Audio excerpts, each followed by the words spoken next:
আপনার সাথে যে অনারেবল গেস্ট যিনি আছেন ওনার প্রতি আমার শ্রদ্ধা এবং আমার তরফ থেকে অভিনন্দন, অভিনন্দন আপনাকে বিজয়ের জন্য। Thank you very much. আমি যে কথাটি বলতে চাই সেই কথাটা হলো, আজকে আমি এখানে যে বসে আছি,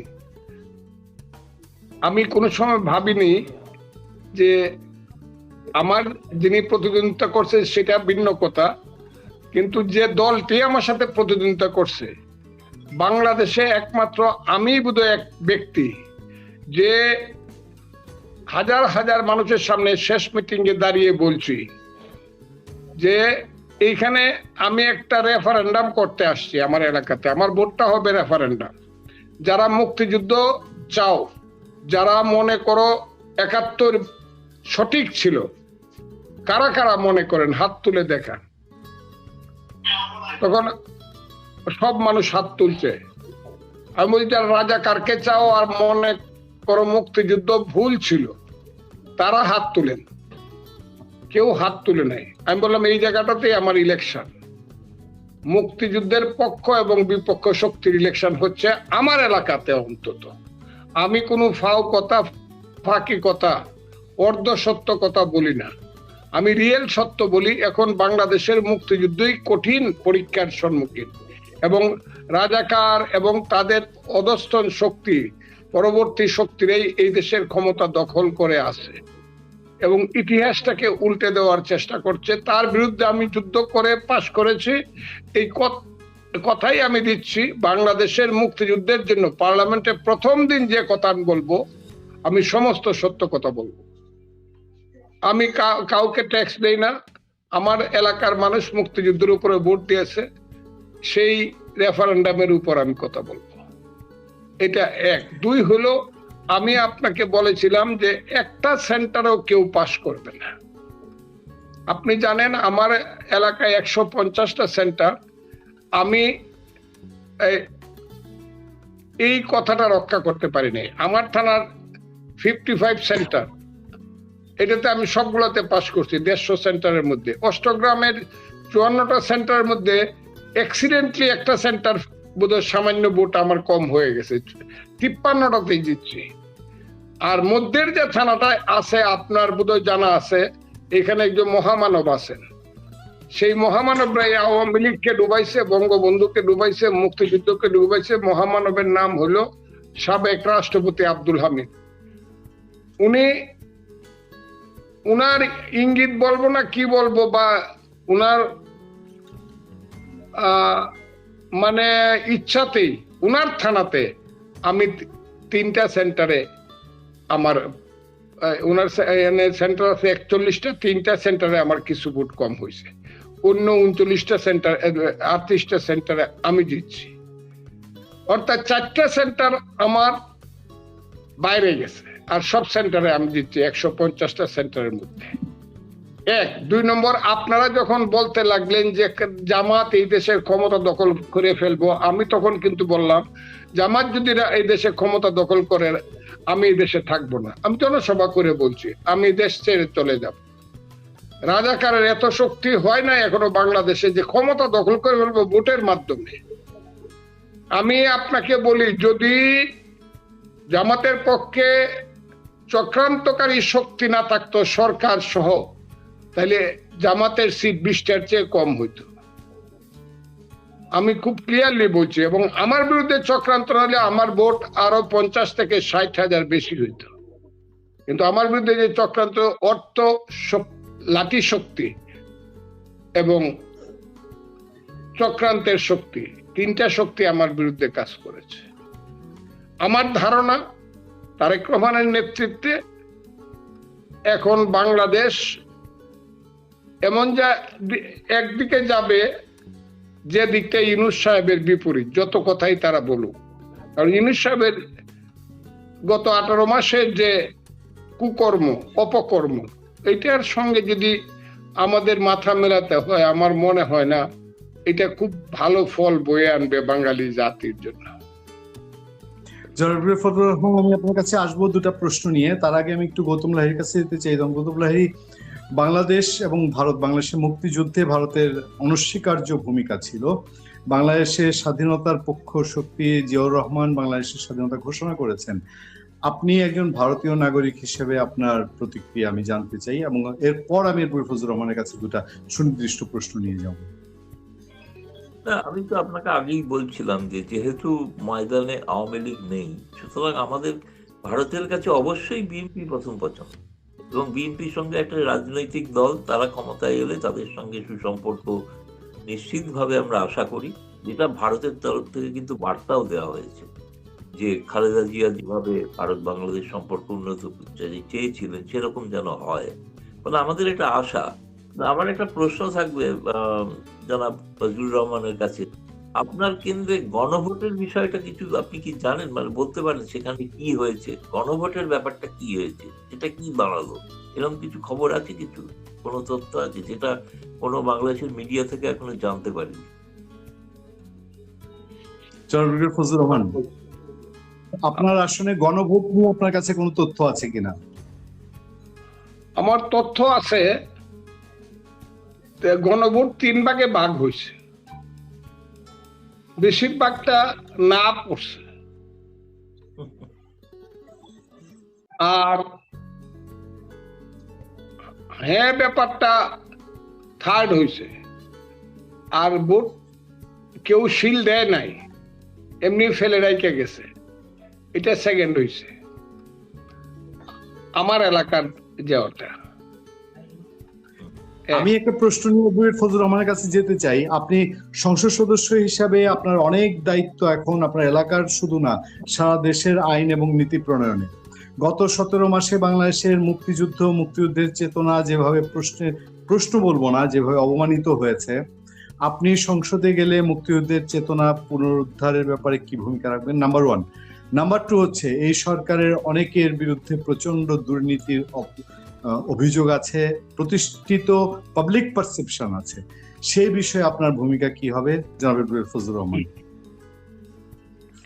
আমার ভূমিকা কি হবে আমি আপনাকে খুব ক্লিয়ারলি বলি। আমি আগেই বলছি, আমি সব সত্য কথা বলি, অর্ধ সত্য বলি না, মিথ্যা তো বলি না।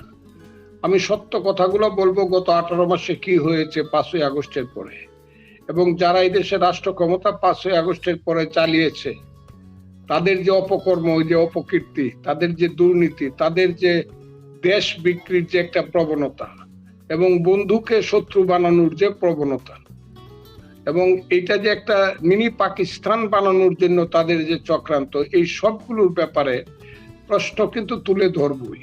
কিন্তু আমি একা তো আর পাশ করতে পারবো না, পাশ করবে আমার দল, মেজরিটি পার্টি। আমি বলেছিলাম, আপনার মনে আছে কিনা, যে 2/3 উপরে আমি বলছিলাম এইভাবে, 3-8-24 240টা সিট বিএনপি পাবে। পরে বলছিলাম যে 8-10টা সিট এদিক সেদিক হইতে পারে, অবশ্যই 2/3 মেজরিটি পাবে।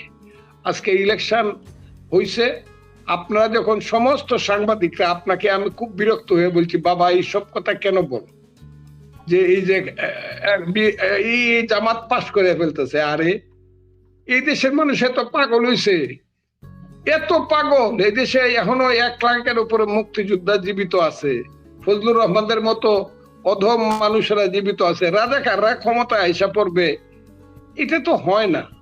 তবে আমার কাছে মনে হয়েছে যে the role of leadership of Awami League was not correct এই ইলেকশনের ব্যাপারে।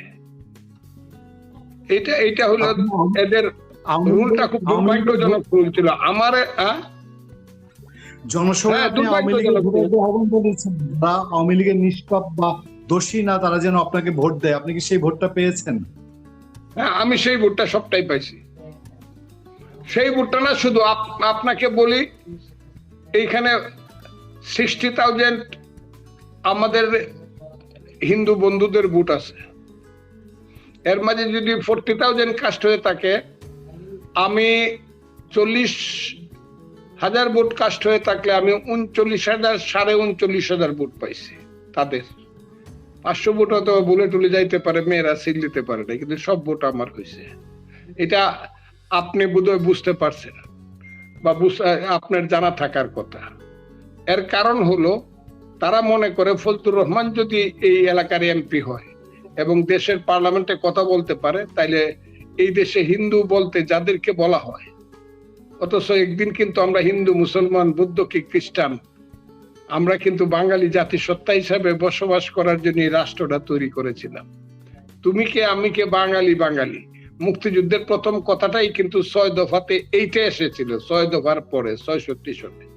কাজেই এই জায়গাটা আপনাকে আমি বলি, এই জায়গাটা নিয়ে কোনো কম্প্রোমাইজ হবে না।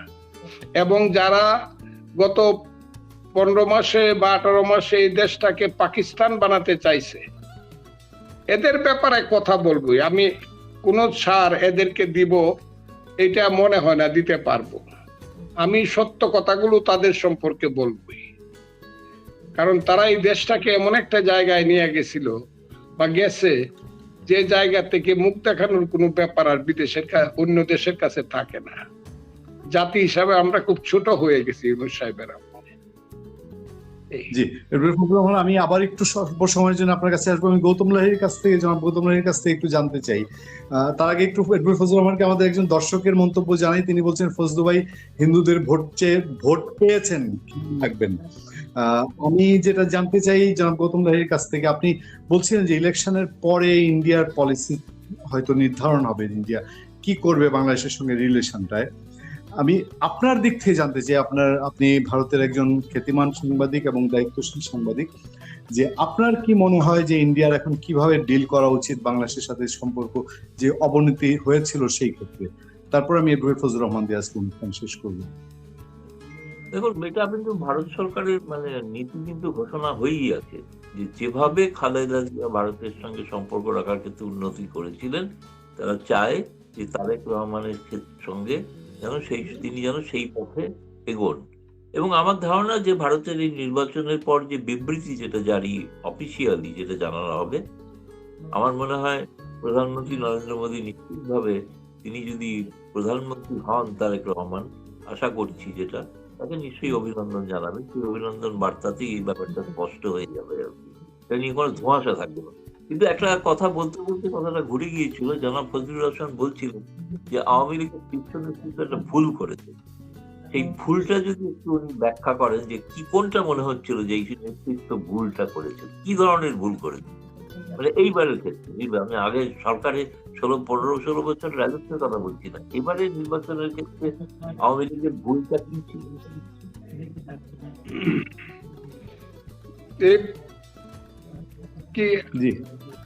সঞ্চালক কি কোনো প্রশ্ন করবেন?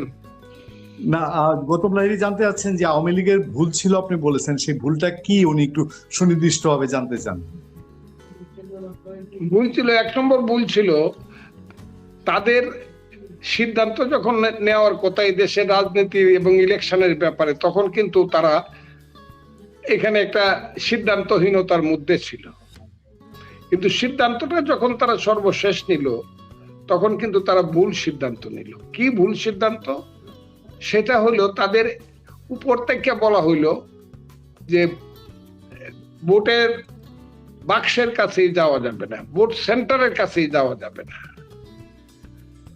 আচ্ছা ঠিক আছে, ভোট সেন্টারের কাছে না গেলে তো একটা বুঝতাম যে এটা খুব ক্লিয়ার একটা সিদ্ধান্ত, ভোট সেন্টারের কাছে যাবে না। যেমন এই 18 সনের না 24 সনের ভোটে বিএনপি বলছে আমরা যাব না, হ্যাঁ, কাজে আমরা যাই নাই।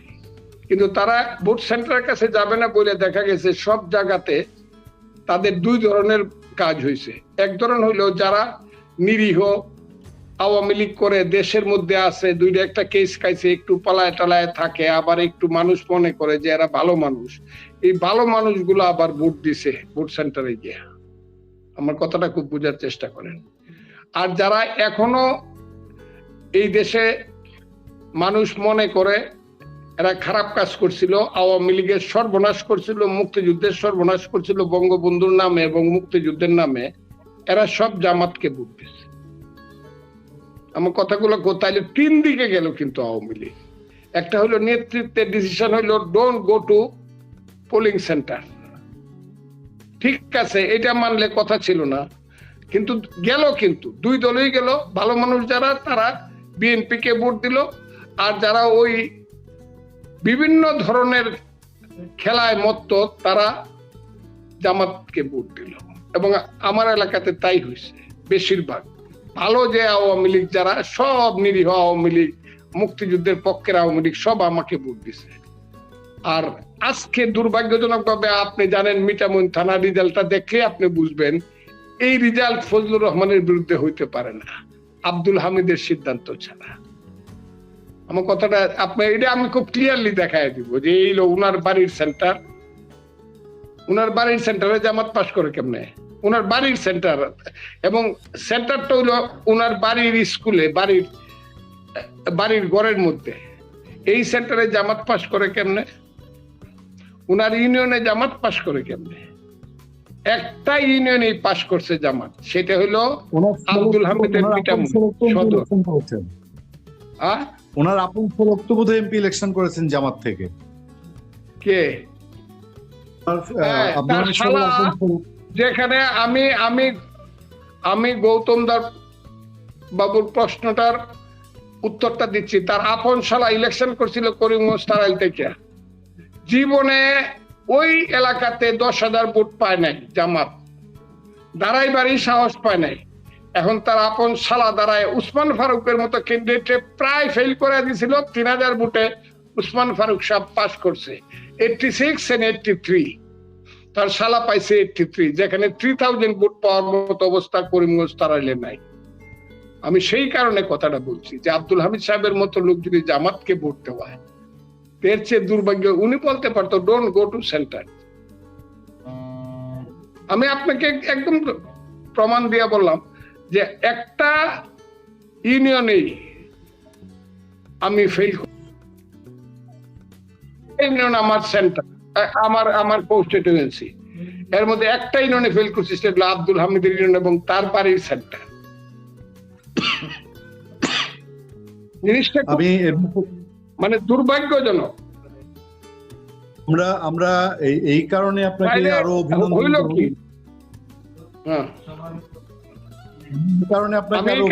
জিনিসটা ভুল করছে। আপনি দেখবেন যে এলাকাতে জামাত পাস করছে বা পাস করবে, সেই সব এলাকাতে আওয়ামী লীগ টোটালি যারা ওই যে এখনো যারা অতে আছে, বিভিন্ন কারণে জামাতের কাছে মাপটাপ চায়, অথবা জামাত তাদের কাছে সম্পর্ক করিয়া এই ভোটটা নিয়ে গেছে, আওয়ামী লীগের ভোটটা। আমি আপনাদের দুজনের কাছে এবং এডওয়ার্ড ফজলুর রহমান আপনাকে আবারও অভিনন্দন জানাই আপনার এই বিজয়ের জন্য। কারণ 5 আগস্ট পরবর্তী বাংলাদেশে মুক্তিযুদ্ধের চেতনা যখন সাংঘাতিক রকম চ্যালেঞ্জের মুখে, তখন আপনার সেই 71-এর বীর যোদ্ধার ভূমিকা বাংলাদেশকে উজ্জীবিত রেখেছে, বাংলাদেশে হাজার হাজার লক্ষ তরুণকে উজ্জীবিত রেখেছে।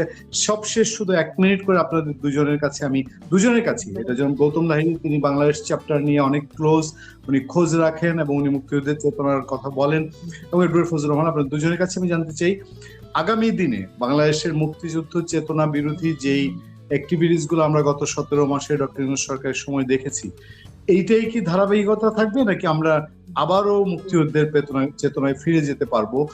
কি মনে হচ্ছে আপনাদের অভিজ্ঞ দুজন রাজনৈতিক মানুষ, রাজনৈতিক বিশ্লেষক হিসাবে, আমরা কি সেই যে আমাদের মাহফুজুর রহমান সাংবাদিক বলছিলেন দ্য এন্টার অফ মার্ডার, এরা অফ মার্ডার, সেই জায়গা থেকে আমরা কি মুক্তি পাবো কিনা? জনাব ফজলুর রহমান, আপনাকে দিয়ে জানতে চাই, তারপর গৌতম লাহিড়ী দিয়ে আমরা শেষ করব। আমি আপনাকে খুব ক্লিয়ারলি বলি, যতদিন পর্যন্ত মুক্তিযুদ্ধের পথে বাংলাদেশ আসবে না, যতদিন পর্যন্ত 72-এর সংবিধানকে ধারণ করবে না, এ নিয়ে প্রশ্ন থাকবে, বাংলাদেশের বন্ধুকে শত্রুকে এই নিয়ে ধোঁয়াশা কুয়াশা থাকবে, কতদিন পর্যন্ত বাংলাদেশ সঠিকভাবে চলতে পারবে না। আমি মনে করি যে বাংলাদেশকে অবশ্যই মুক্তিযুদ্ধের পথে আসতে হবে, এবং এই ব্যাপারে যাদের ভূমিকা থাকবে সেই ভূমিকাটা আমি গত 1.5 বছর যেভাবে পালন করছি এর চেয়ে আরেকটু বেটার হবে এবং পলিশড হবে, যেহেতু আমি পার্লামেন্ট মেম্বার হিসাবে সেখানে কথা বলবো। জনাব গৌতম লাহিড়ী, আপনি কি মনে করেন দূর থেকে আপনার এটা পর্যবেক্ষণ। অত্যন্ত খুবই আশাব্যঞ্জক কথা উনি বলেছেন, এবং মুক্তিযুদ্ধের আদর্শের ভিত্তিতেই ভারত বাংলাদেশ সম্পর্ক। এবং বলে আমার নিজের ধারণা, এই আদর্শে যদি বাংলাদেশ আহ মানে অক্ষুণ্ণ থাকে, অটুট থাকে, তাহলে নিশ্চিতভাবে দুদেশের সম্পর্কে, মানুষে মানুষের